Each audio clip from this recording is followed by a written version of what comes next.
Bienvenue sur Rêverie Récréative, je suis ravie de vous retrouver pour vous présenter une carte avec une collection qu'on a déjà vue effectivement, qui est œuvre magistrale. Et là en fait, elle est venue sublimer une technique que je voulais absolument vous montrer, qu'on retrouve ici en carré moulu. Et vous verrez, il n'y a rien de plus facile à faire, comme vous pouvez le voir, hein. Et on peut faire ça avec toutes les couleurs de chez Stampin' Up. Si vous voulez faire cette carte avec moi en papier, il vous faudra une base de carte en bleu nuit qui fait 21 sur 10 avec un pli à 10,5. En papier design et en blanc simple, il vous faudra un morceau de chaque qui fait 10 sur 13,5. Il nous faut un autre morceau de blanc simple, mais là qui fait 9 sur 12,5. Il nous faut une chute d'explosion de baie, d'après-midi d'azur et de lagon lointain. Alors tout de suite, on va prendre le morceau de blanc qui fait 9 sur 12,5. Et du set de poinçons magnifique et unique, on va prendre celui-ci. On va déjà faire ce qui va... comment dire, mettre le plus longtemps à sécher en fait, c'est ça. C'est le fond qu'on va faire tout de suite parce que en fait tout dépend. Il y a des endroits où ça a séché très vite puisqu'il y avait quasiment rien. Par contre il y a des endroits où il y a des tas. Effectivement ça mettra plus longtemps à sécher. C'est pour ça que je veux le faire tout de suite, comme ça aura le temps de sécher une fois que le temps qu'on fasse le reste en fait tout simplement. Donc ici on met vraiment un ras. Bon, si c'est pas... s'il y a quelques 1 ou 2 millimètres, c'est pas un drame. Hop. Et on passe ça dans la machine. Alors, ça donne ça une fois que c'est sorti de la machine. Et ici, on va prendre un grand pad.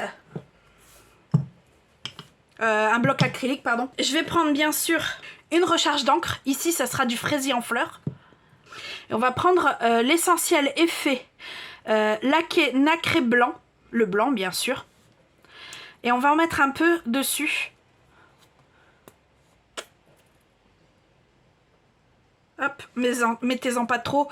Pour celui-ci j'en avais mis beaucoup trop, j'en ai jeté pas mal. Ici on met qu'une seule goutte, c'est largement suffisant, c'est voire même de trop. Et on prend un des couteaux et on mélange. C'est pas forcément que faut pas forcément que ce soit bien mélangé, hein.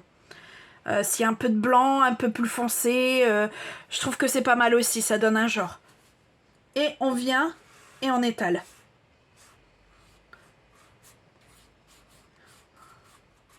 En faisant de l'effet.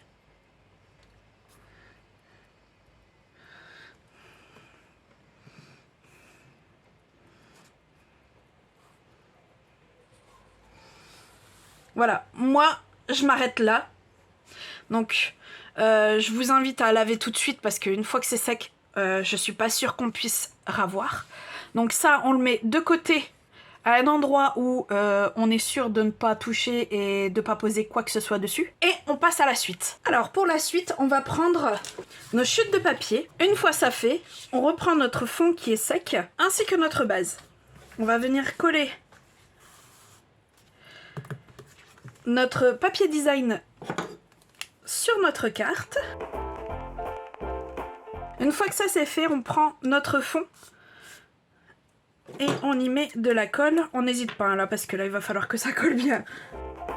Et on vient le mettre en biais de façon à ce que ça ne sorte pas du cadre de la carte, hein. Si c'est du papier design, c'est pas encore un drame. Voilà. On va tirer le plus gros là de la tige.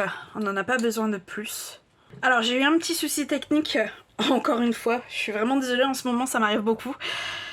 Ce qui manque, tout simplement, c'est la compo. Tout simplement, je suis venue tirer la plus gros de la tige du lagon lointain que j'ai collé sur l'explosion de baie. J'ai retourné ces deux-là et j'ai mis que quelques gouttes de colle juste sur la tige de l'explosion de baie pour revenir au-dessus, tout simplement. Et notre message qui est collé sur les tiges pour cacher ça en fait, le pas joli on va dire, sur mousse 3D. Et bien sûr, coller coller l'intérieur tout simplement. Pour avoir de quoi écrire. Donc c'est tout ce qu'il fallait en fait pour finir cette carte. Je suis vraiment, encore une fois vraiment désolée que ma caméra est plantée à ce moment-là. Bon, c'est pas grave. Je vais faire le nécessaire pour que ça ne se reproduise plus. J'espère que vous avez aimé cet effet, qui est fait avec l'essentiel effet lac nacré blanc. Sachez que celui-ci, il est vendu en lot avec du rouge et du noir. Il existe un autre lot avec de l'argent, de l'or et du cuivre. Alors ce que j'aime bien avec le blanc, c'est qu'effectivement il suffit d'une goutte d'encre pour pouvoir simplement avoir l'effet que l'on souhaite, la couleur que l'on souhaite. Dans tous les cas, j'espère que vous avez aimé. Si c'est le cas, n'hésitez pas, mettez un petit pouce bleu. Ou alors, dites-moi tout en message. Dans tous les cas, moi il me reste plus qu'à vous dire à très bientôt pour de nouvelles Odyssées Scrap. Bye!